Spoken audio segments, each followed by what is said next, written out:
12 তারিখ সকালবেলা কাফনের কাপড় মাথায় দিয়ে ভোট কেন্দ্রে যাবেন। 10 টাকা কেজির চাল আমাদের কিন্তু হজম হয় নাই। এখন আবার ফ্যামিলি কার্ডের ধান্দায় পড়বেন না। আগে ভোট কেন্দ্রে 1 কিলোমিটারের মধ্যে ঢুকার কোনো সাহস পাইতো না। আমরা আসলে বাংলাদেশি যে জাতি হিসেবে আমরা খুব বোকা। আমরা বারবারই প্রতারিত হয়েছি। আমাদের বারবারই আশার বেলুন দেখানো হয়েছে।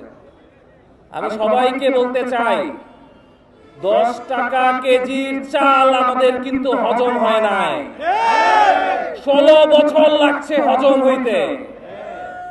এখন আবার ফ্যামিলি কার্ডের ধান্দায় পড়বেন না।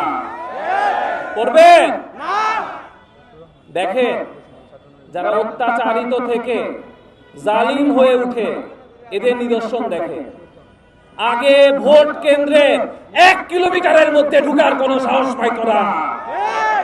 এখন ভোট কেন্দ্র দখলের জন্য পায়তারা করছে। প্রত্যেকটা জায়গায়, আপনি হাতিয়া থেকে শুরু করে ঢাকার প্রত্যেকটা জায়গায়, শেরপুরে আমাদের নেতা কর্মীদের গায়ে হাত তোলা হচ্ছে, হত্যা করা হচ্ছে। হচ্ছে না?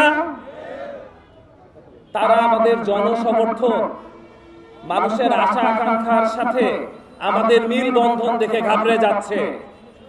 আমি শুধু সবাইকে একটা জিনিস বলতে চাই, 12 তারিখ আমাদের সবাইকে ঐক্যবদ্ধ থাকা লাগবে।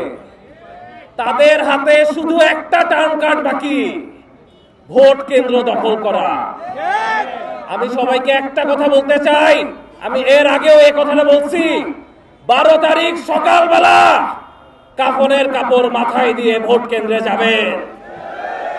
আমাদের হিস্সার ভোট গড়ে গড়ে আদায় করে নিয়ে আসবেন ইনশাআল্লাহ।